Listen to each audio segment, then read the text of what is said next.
Welcome back to another episode of Hoop Sense. I'm your host, Trey Edwards, and I'm joined always by Mike Zakarian. I cut you off, man. No, we did the virtual one, and then I didn't jump in soon enough, and then today I jumped the gun. I jumped in too soon. Hey, I think that's the beauty of it, man. I think that's the good thing. We're 7 episodes in. We're not 55 episodes in. We're 7.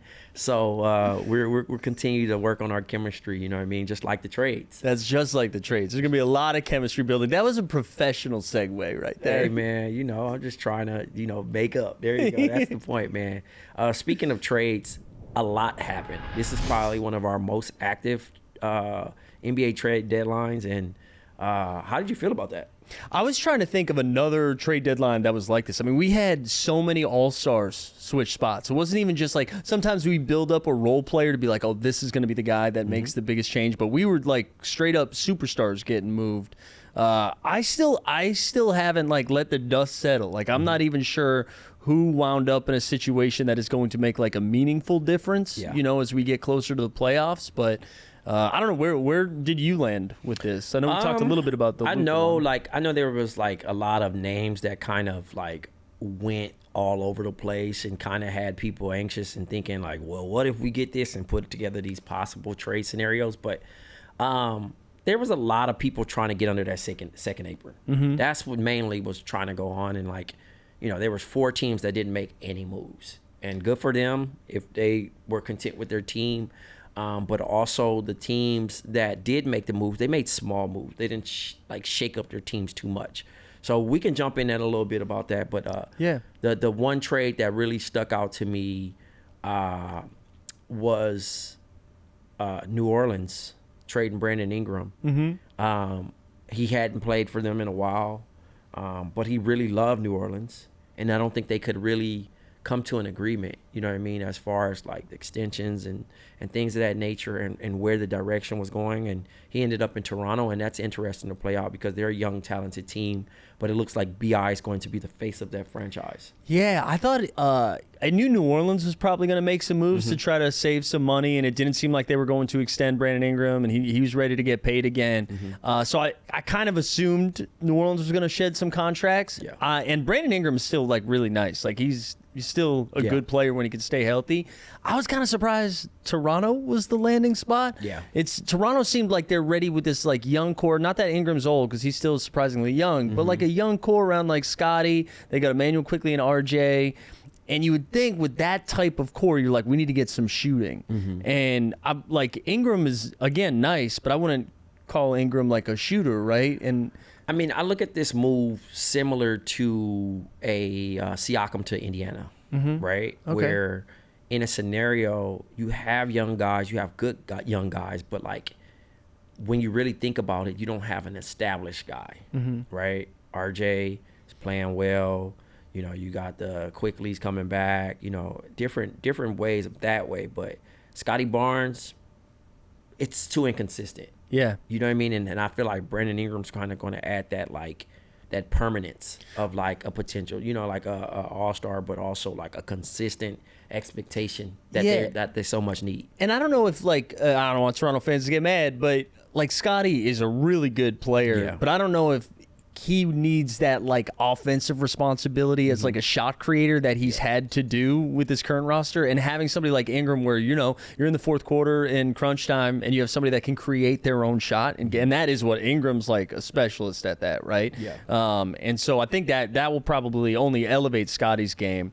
Just like long term for Toronto, I'm kind of confused what direction they're going, but they got a lot of young talent, so we'll have to see it on the floor. So for the shout-outs, we have Dalton Knecht, Cam Reddish, and 2031 unprotected first from the Lakers for Mark Williams. What did you think about that move? Man, I love Mark Williams. I'm a huge Mark Williams fan. I think Mark Williams is a really good... You watch the Hornets? I love for whatever reason, I've been a Mark Williams truther and he keeps getting hurt. But I think he's a great fantasy basketball player. Okay. I'm a little bit nervous. Like he's going to put up stats. Yeah. I'm a little bit nervous, mainly because, not even because of Mark Williams, but because the Lakers basically had one bullet left, right? That was like their last big asset move. move that they could do. And they were like, Mark Williams, you're the guy. So that's a lot of pressure on this young big, who again, he's actually younger than Dalton Connect, which I thought was crazy. I mean, LaMelo Ball's younger than Dalton. That's crazy, right? Yeah.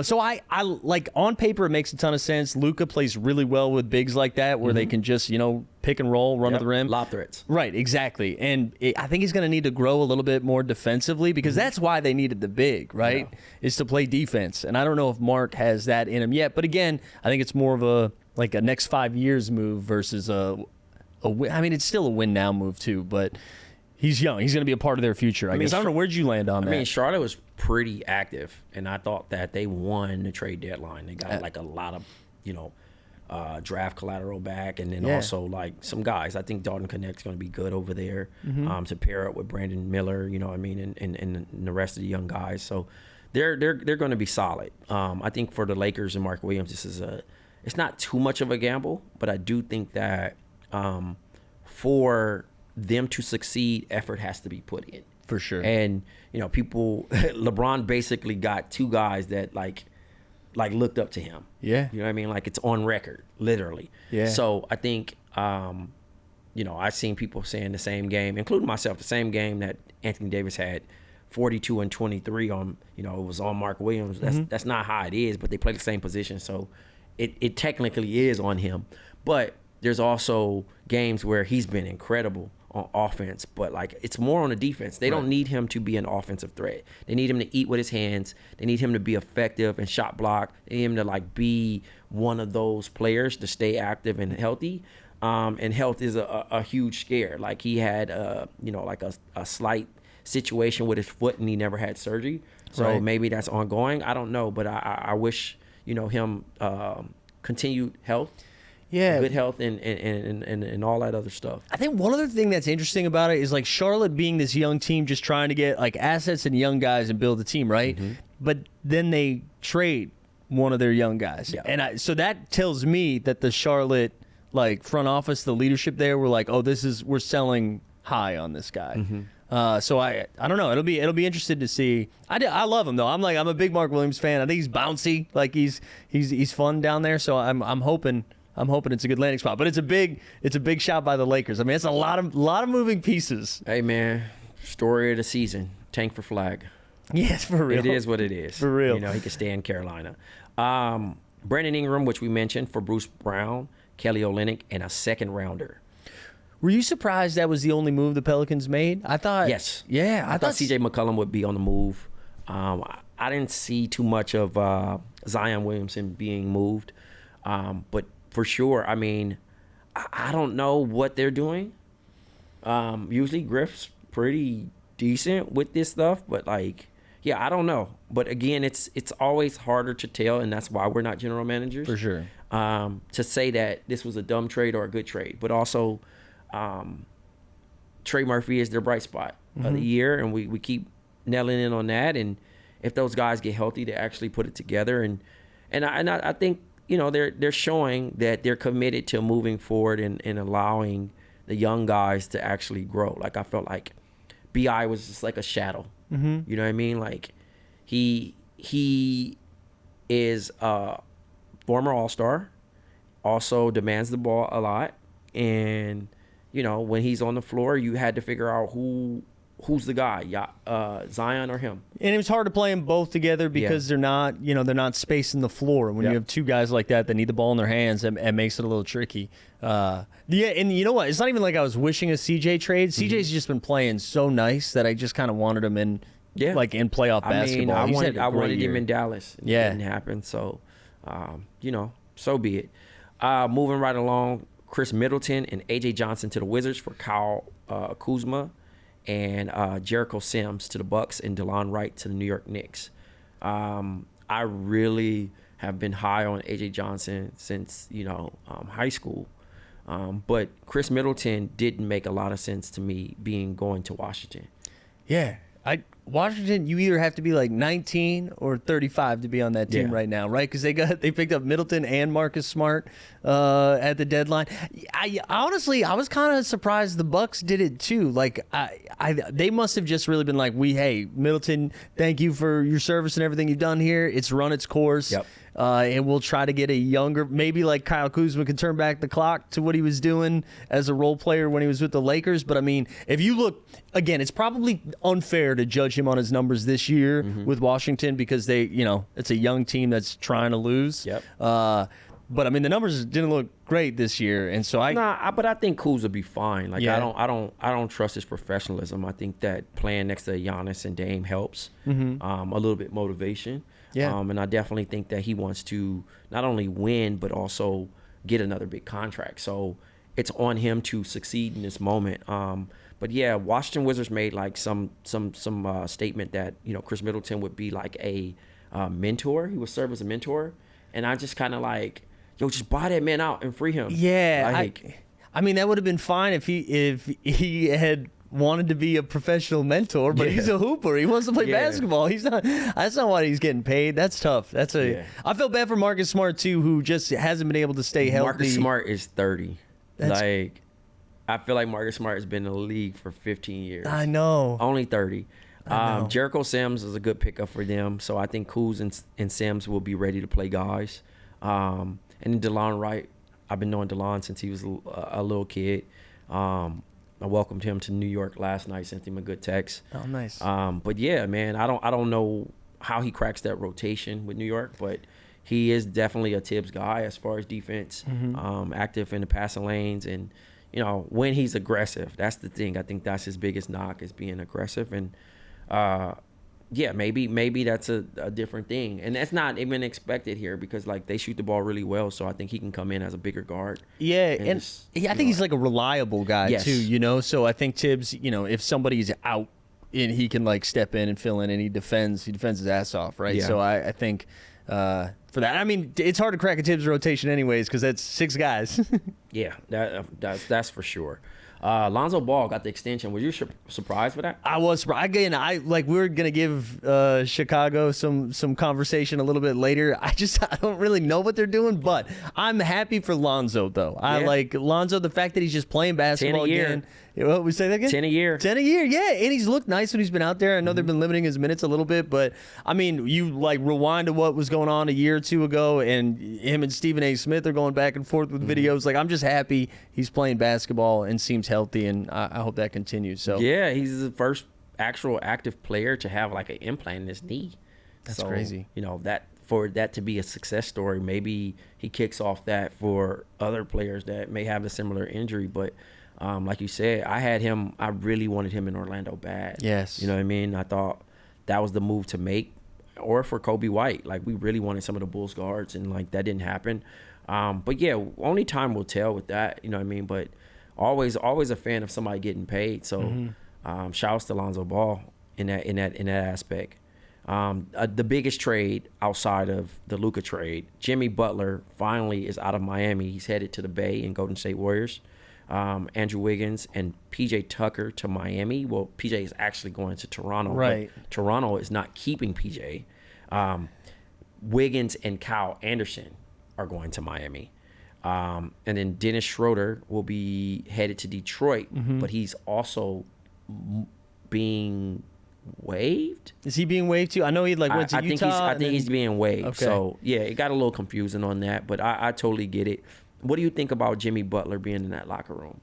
Assumption-wise. Yeah, I mean, basketball-wise, I think it will work. I think Jimmy's a very smart basketball player. I still think he's got like playoff Jimmy in him. And what this deal told me is just like how desperate Golden State is right now. Very. All the conversations around Golden State where they were like, we called every front office to find any All-Star that was available, and we were like, please come to Golden State.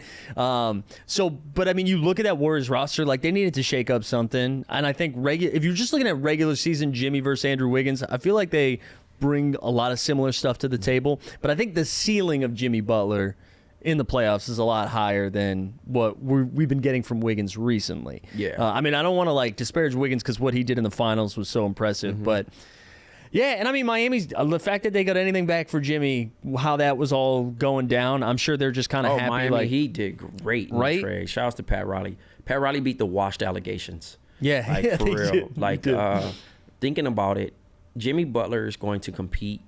He's going to be the player you need to be.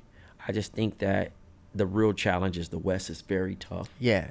And I'm not, I'm curious to see how that goes. And just, make it easy for Steph Curry as much as possible. Right.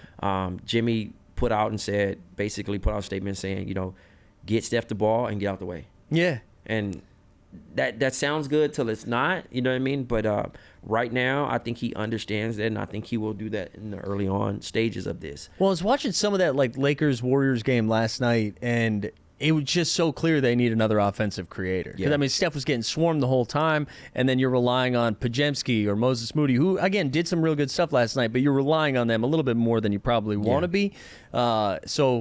Yeah, it's funny. I feel like it was a good trade for them, and I still don't, like you were saying, I don't really know if it makes a huge difference come playoffs. Yeah. They become a tougher out, but I don't know if they're making a run. Yeah. Andrew Wiggins seems like the perfect, well, not perfect, because LeBron James was the perfect Miami Heat player, the ideal Miami Heat player. I think, the conditioning and the actual usage of it, I think Eric Spoelstra is going to get the best out of him. Same way Jimmy Butler came to Miami and played his best basketball. I think that Andrew Wiggins is going to thrive with the Miami Heat.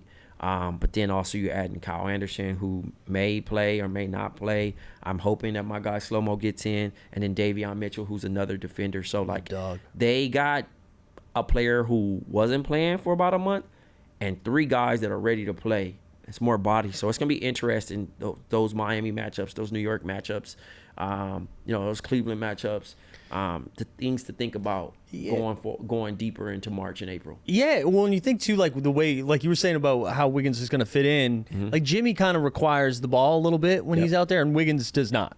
And so now Hero can continue to be the offensive engine. I think he slots in real nice with them. Again, I don't know how scary that makes Miami in April and May, but like you said, they now have guys that can play. They made a logical move like Dallas. 100%. Logical move. And that's the thing. Everybody's talking about Luka. Sure, you don't trade Luka. However, the logic. They beat Boston last night. Yeah. You know what I'm saying? Without AD. Without AD. That's a big win. I think. And PJ, without PJ. And I said this last night. I said, look, Dallas loses that game with Luka. Yeah, I don't know. It's a weird thing. I don't know if I agree with it. They lose that game. Only because, man, Boston has been a weird team for the last couple of months. Sure, and I but think they lose that game. Luka would have 35, 11, and something. Maybe, yeah. But they're going to... And it wouldn't be a blowout. Yeah. Close game. But they lose that game. Yeah, I don't know. It's weird. Maybe. I mean, I was watching the Clippers without Harden, Kawhi, and Norm took that Celtics team to overtime. So, Sure. you know what I mean? The Boston team feels weird to me right now. So I'm not willing to say that I didn't say they were going to win it all. I just said they would win that regular season basketball game. It was more effort and guys, and then it was good to see Clay out there. Oh man, that was fun. Yeah, man. I'm rooting for a Clay 47. Yeah, you know it makes me feel young when Clay cooks. There you go. DeAndre Hunter to the Cavs. Dude, I think this was like a Cavs team being like, let's go get this now.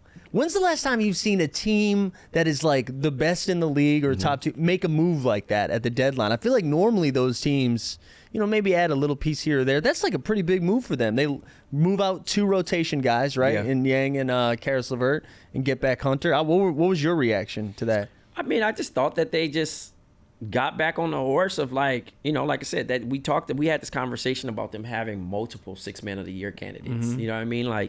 And now the bench just got stronger, but I gotta see it in the playoffs. Sure. You know what I mean? I think regular season Kenny Atkinson is coaching the hell out of this team. I think that they just made a competent move. Dean Wade's gonna be at the 3. I think he stays there. I don't think they start DeAndre Hunter. No, I don't think so either. But the ball keeps rolling, you know what I mean? And they continue to prove us wrong, the doubters at least. And I'm one of the doubters, not on they won't do anything, but I just think that you got to roll through the champs first before I can actually stamp you. But they've been having an exceptional overachieving regular season. Yeah, I mean, they had that incredible game against Detroit where it looked like they were going to blow that, and then Garland hits that half-court shot to win it. I think they probably looked at Boston and they were like, Tatum and Brown, who do we have to cover these guys? Yeah. And they were like, let's go get DeAndre Hunter. I'm not saying Hunter is a wing stopper or anything like that, but he helps. He's going to help. Absolutely. So, yeah, but I'm with you. I like they seem like regular season champs, but we need to see it happen. So, as you mentioned, Karis LeVert, Georges Niang, and Picks are headed to Atlanta. Interesting to see that. And then also Bogey is headed to the Clippers. Yeah. He's going to get bought out. So I'm assuming Ben Simmons goes there because Ben Simmons was bought out today. You think Bogey's getting bought out? Yeah. Oh, really? Yeah. Terrence Mann is also headed to Atlanta. Right. I thought Bogdan was going to be a good piece in LA. I mean, I think he benefits from it, but I just don't think that they got so many wings. Yeah, but what do they have for bench scoring though? Like, I thought he made a ton of sense to just, because right now, I mean, Norm is their cooker, right? You have Norm is the one who gets buckets for him. I mean, obviously Harden and Kawhi will score. I don't too. think they're done though. I think they kind of go use the buyout market to grab some other things, other pieces. But like, wow, I don't know. I didn't know that. I saw the Ben Simmons stuff though that he was looking at either Houston or the Clippers and the Cavs. Oh, I missed the Cavs. Okay, yeah. I think Ben Simmons would thrive in Kenny Atkinson's system. Yeah. So interesting, but yeah, I don't know. We'll see. We'll keep a close eye on the Bogey news. The Atlanta stuff's kind of nuts. Like, I understand what they're doing, where they're like, we're not going to win right now, so let's get some stuff back for these guys. I'm shocked they kept Capella.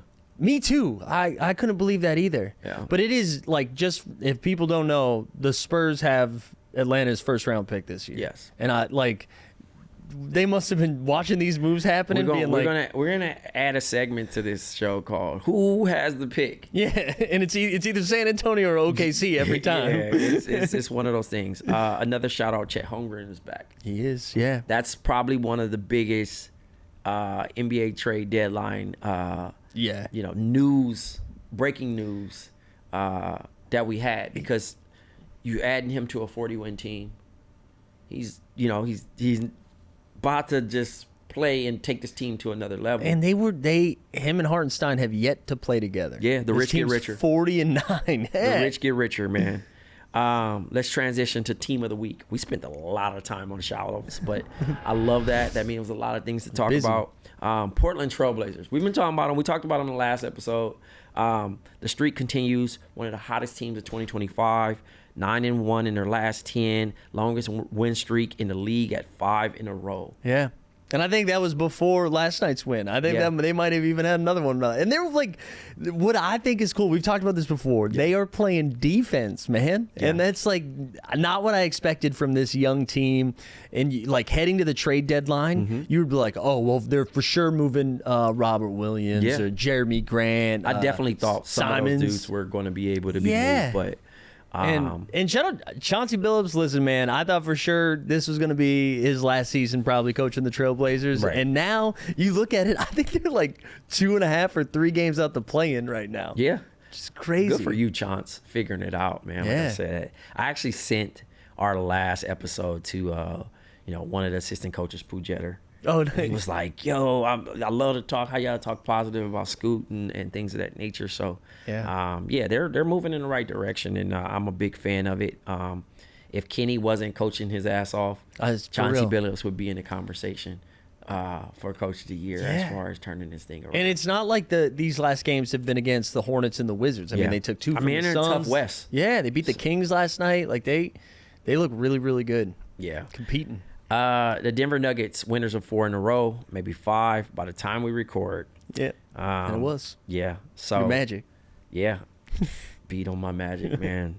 So, MPJ playing well. He was another person that they thought was going to be moved. But, you got to keep those guys. And I think just keeping that team intact and guys getting healthy and taking care of those nagging injuries, Westbrook out and, certain, Peyton Watson, things like that. So by April, I think they'll be back in the contention. Yeah, it seems like everybody's bought in. Mm-hmm. Like I think sometimes when the trade talks happen, it can like shake a guy's confidence or the chemistry of the team. Mm-hmm. And if anything, that lit a fire under Michael Porter Jr. He's been awesome the last couple of weeks. Man, he's been.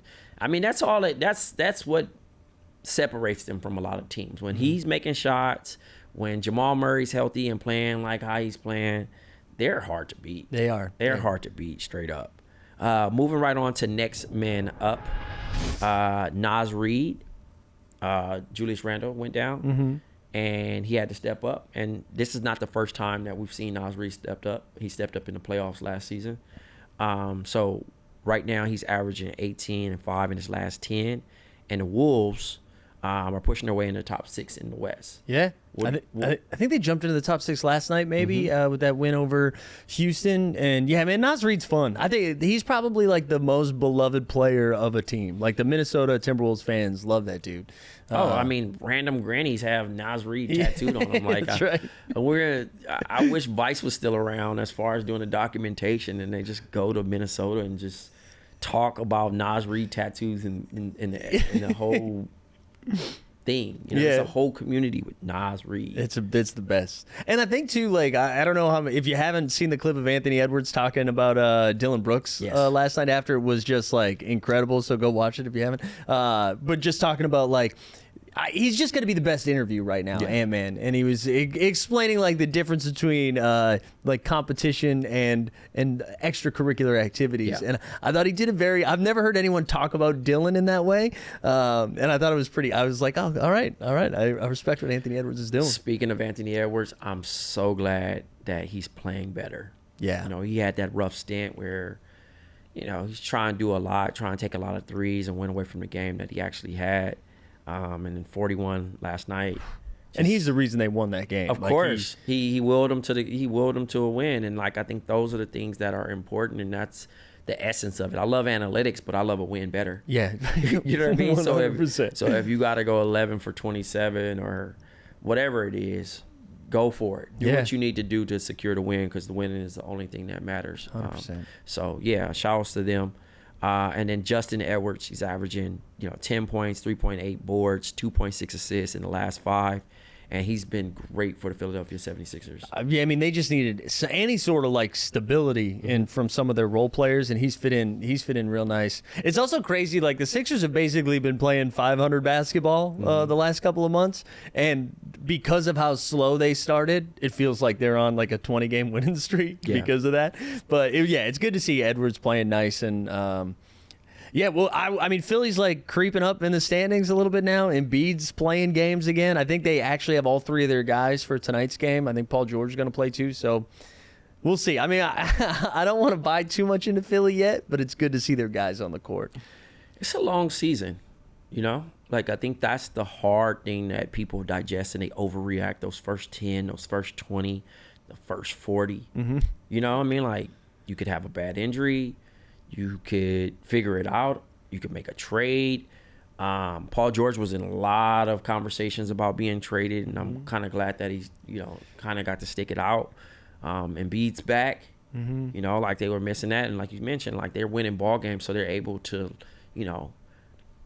figure it out on the fly, but also just kind of just get back to what they need to do. And it's going to be really interesting. You know what I mean? Like I said, it's just more so like when you drop a couple games, you even made the comment about the Celtics losing. You know what I mean? Like you got to keep your interest because it's just a long season. You know what I mean? Especially if you're dominating. I think, too, Philly, like Maxey, even though his numbers might look similar to last year, it feels like he's taken a little bit of a leap. Yeah. He just seems tougher out there, too. There's like a mean streak in him now that before it felt like we only saw smiles from Maxey. This year we're getting a little bit more flexing in these games. He looks like he's taking a step. Yeah, I mean, Tyrese he's understanding it. I think he's at the point where he knows how good he can be, what he adds to his team. His voice is being heard. He's not really tiptoeing around.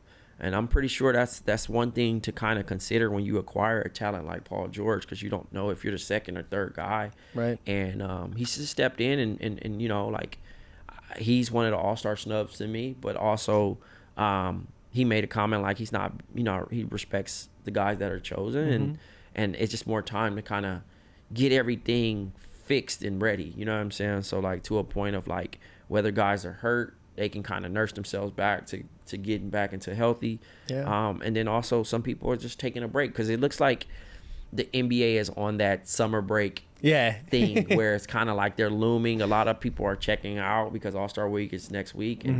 and not understanding like how it's supposed to be. You know what I mean? It's like, is it Thursday yet? Yeah. You know what I mean? Like, so you're going to drop a couple bad games or you're not going to be as interested. Right. And if you're in the Western Conference, you can't do that because of how tight it is, too. One other thing about Philly, I'd be so bummed if they would never say this, but if I was Cleveland and I had like a record-breaking year for them as an organization, and you get to the first round of the playoffs and you're looking at Embiid, Maxey, and Paul George, it's like, congrats on the 1 seed, and you get the Sixers. Yeah, I mean, that's how talented this game is. You know what I mean? Like, across the board. I mean, you got stars on all type of teams. Yeah. If they're not all-stars this year, they've been all-stars before. They're, now have different roles. They're elevating their game. They're applying in different things. And this league is just continue to be competitive. You know what I mean? Like, people left the Clippers for dead when Kawhi was out. And, like, they turned into one of the best defensive teams. So you got to put some respect on NBA players and stop questioning their competitiveness. Like, I mean, it's just different situations that happen, and they show up and shock you and let you know that you don't know shit. Yeah. So, but moving right along, we're into the hot hand. We've talked about Maxey keeping the Sixers' dreams alive, averaging 33-7 over his last 10.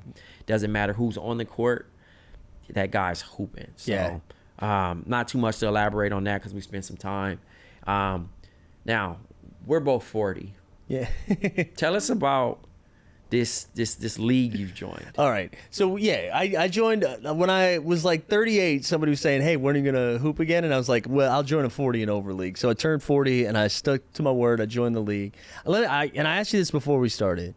What is the latest you would play basketball right now? If somebody's like, hey, Trey, we need one more, what is the latest time of day you would agree to play? Hypothetically? Yeah, hypothetically.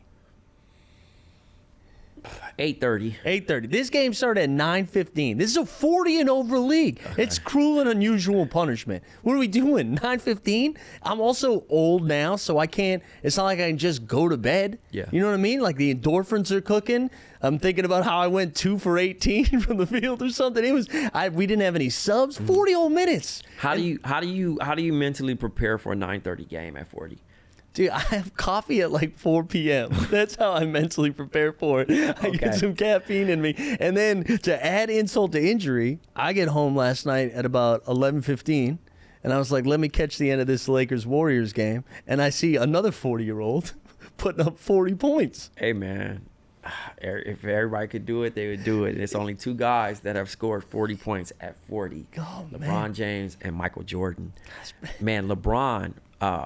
fresh off his 30-point triple-double, had 42 on the Warriors. And like it was an easy 42. Yeah, they were comfortable. They were comfortable. I mean, I think he's just like, not that he wasn't playing inspired basketball, but I think when you get a talent like Luka Doncic in a trade and, you get Mark Williams as to fill those needs, he's locked in more than ever. You know what I mean? And he's beat Father Time night in and night out, it seems like, and I feel like he's going to continue to do that. So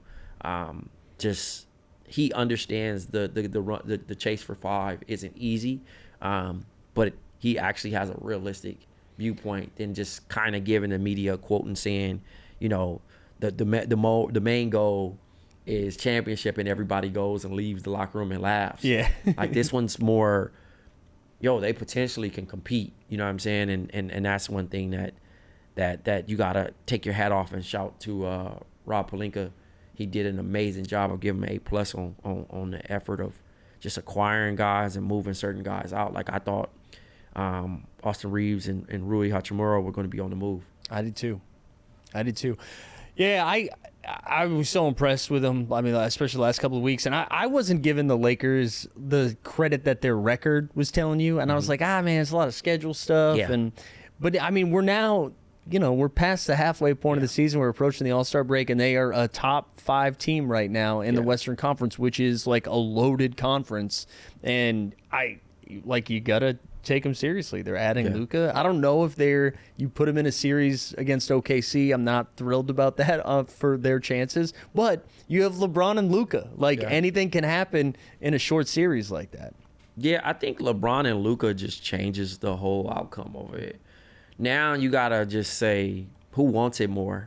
Although Oklahoma is, the 1 seed, clear, probably one of the best teams in the league, but lining up against Luka and LeBron, we got a game. Yeah. We got a game regardless of how you look at it. Like, they could be 8th seed.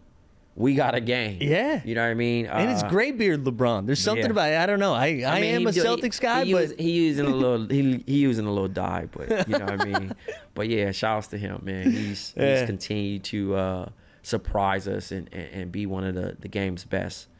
Yeah. It's hard not to root for it at this point. Like, it's just, you don't know how much longer you're gonna have it, so you just kind of like appreciate it while it's here. I just critique.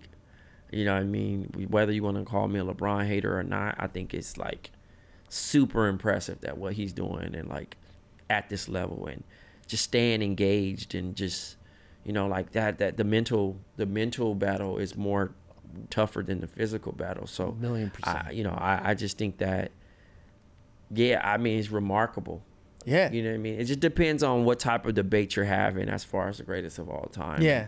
And where that stands. Because if you remove ring culture, maybe you have a different outlook on what LeBron's impact on this game is compared to other players. Yeah. I think I'm at the point where I'm like not even interested in that debate anymore, where I'm just appreciative. Like, Jordan will always be mine because that's what I grew up on. See, that's why you got to debate greatest of their era. That's right. Wow, there we go. Dude, get the plug in now. Get it in now, baby. Check out greatest of their era on iHeartRadio. There we go. Klay Thompson.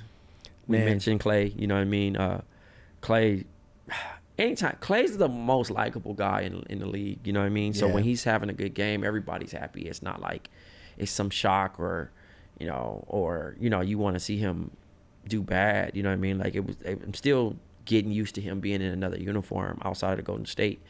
And he was brought in for a real reason, you know what I mean? Nico Harrison saw that they needed shooting. They missed a lot of shots in that NBA Finals matchup. And Klay's brought in for a real reason to make big shots. And I think that's what he's going to do and continue to do. Yeah, you're right. And I think even people that were, because the game was in Boston last night, I bet even Celtics fans that were there, they're still not even mad seeing Klay get hot. I'm sure they want to win that game, but man, there's just something beautiful about it. Yeah, no, for sure. Moving right along to 30-second timeout. You have here the Houston Rockets. They're in a 4-game losing streak. And 2 of those come from the Brooklyn Nets. Yeah, you know what I mean? You think they were enjoying that New York City nightlife? They had Nets, Knicks, Nets? Possibly. But again, I just think they probably took their opponent too lightly. Yeah. You know what I mean? And shouts to Jordy Fernandez. Like, he keeps those guys locked in and loaded. You know what I mean? D'Angelo Russell made a comment about just high praise about just being able to be a player to come in and feel welcome, but also have some like be seen and heard. And the timing of it is pretty weird because it makes it seem like he's taking a jab at the Lakers or any other previous team that he played for. But I genuinely think he believes that, and like D'Lo and Brooklyn are like a match made in heaven. Yeah, I think people forget too, this is a job for them as well. And anytime you've left a job that you've been at for a while and you start a new one, you're like, hell yeah, this is great. This is great. The change of pace is nice. I'm sure Klay's feeling something similar in Dallas too. So what can Ime do to end this losing streak? I think this is growing pains. I think this is young teams in close games in the fourth quarter. And Fred VanVleet noticeably missing a lot of those games. And I think he brings some adult presence to that group of I've been here, I've done this before. But I think that's what they're missing, right? Because they're relying on Amin Thompson, who's we've given a ton of praise. Oh, they're relying on him to do a lot. This is the Amin Thompson official podcast. It is. It's a fan club. But they're relying a lot on him, on Jalen Green, who had a great game last night, but also in a loss. Like I think they just need to get, and it might not be this year. It might take, again, some growing pains. Yeah. What about you? Sure. Do you have any thoughts on that? Yeah, I mean, I don't know. I for one, I feel like they're overachieving. For one, you know what I mean. But those moves to get VanVleet and Dylan Brooks was to shift the culture like this. You get what I'm saying? And then Amin Thompson, they got good problems. If they don't trust Jalen Green, Amin Thompson's the next person to get the keys. And then you got All-Star Şengün, who is basically their star. For real. You know what I mean? So I don't know if I trust them in a playoff series, but for what they've been able to accomplish this season and be discussed along with the Memphis Grizzlies and a few other teams, like you said, we was talking about Portland Trailblazers. Those are the teams that are still young and still learning how to win, despite having a few vets. And, give them a year or two, and then they're going to be really a pain. Yeah, they're ahead of schedule too, right? Yes. Like this is all gravy. Like this is great what they're getting.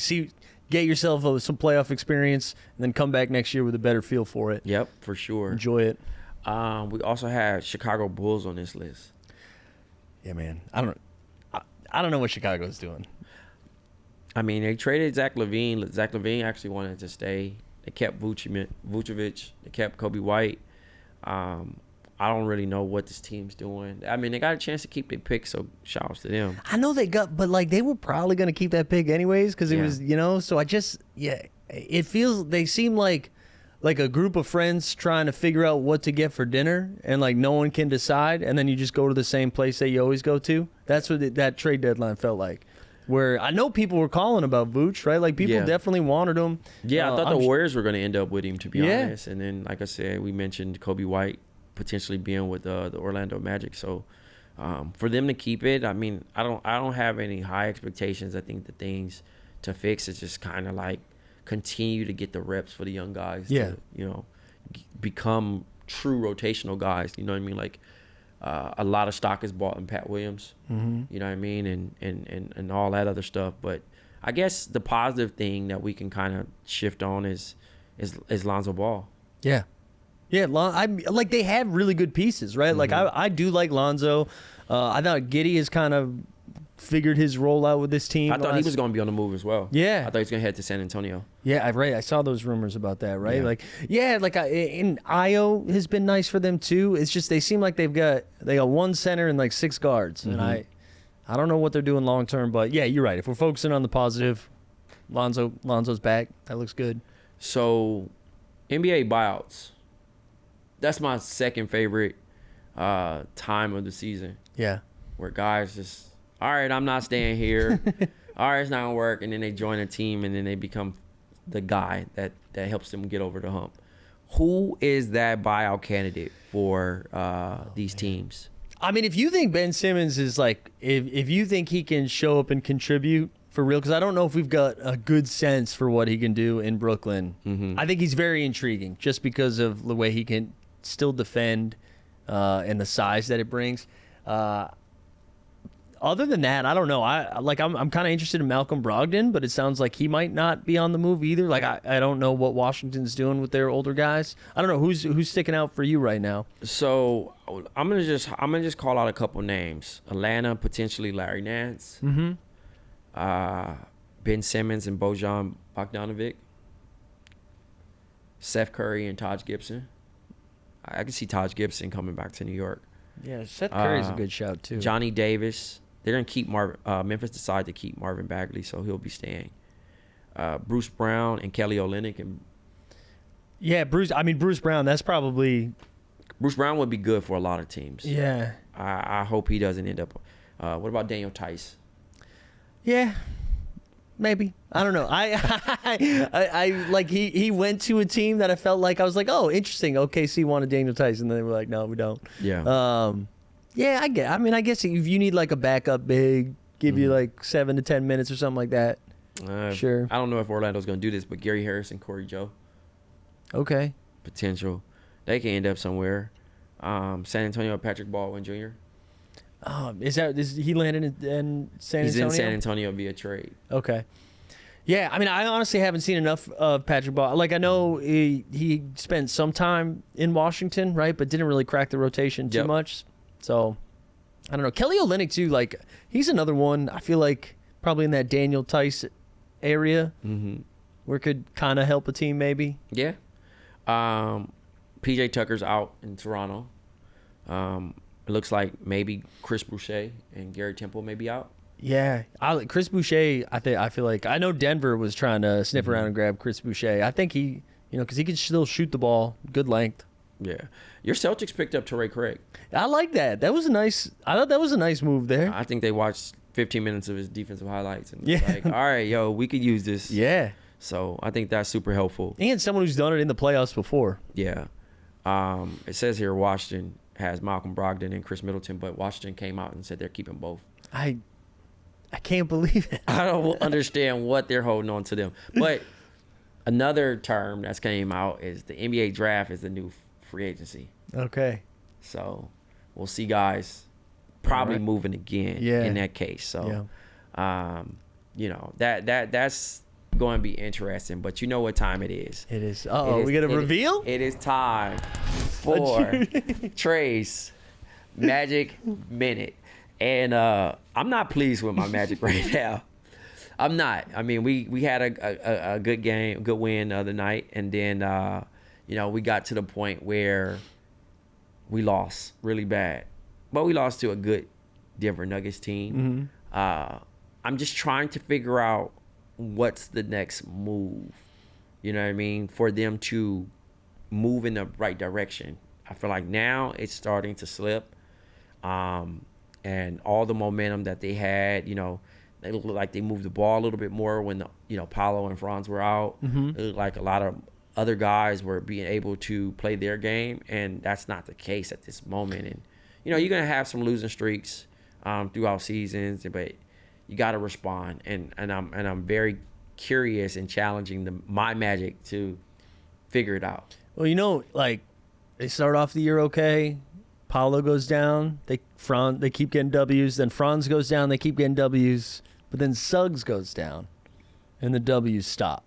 So they need Suggs back, it seems like. I think whether it's, you know, another creator to give Paolo and Franz a break, but really the defensive, like the ball stopping that he's able to provide for that team is pretty important. And so I think they need Suggs. I think they need Suggs back. All right. Well, Jay, you know, Suggs, you're our guy. Lead us to victory. We need it. I need to be happy when I'm recording these things. You know, last episode, it felt like a funeral. I was just getting my back kicked in by Steve Jones Jr. and Mike over here. Well, it was tough because there's a nice reveal of the jersey. It's a lot of positive energy and momentum, and then the energy comes right back down as we have to talk about it. I want to be happy again. I want to be celebrating my Orlando Magic, and you know that's just not the case. I mean, the good news is the bottom of the East is not coming for you. So like you can kind of bottom out here and still be in a playoff situation. You know, I don't want to be in that. I mean, we're looking like a play-in team, and I want to be a playoff team. Yeah. And on that note, we're going to end the show. Thank you for tuning in with us.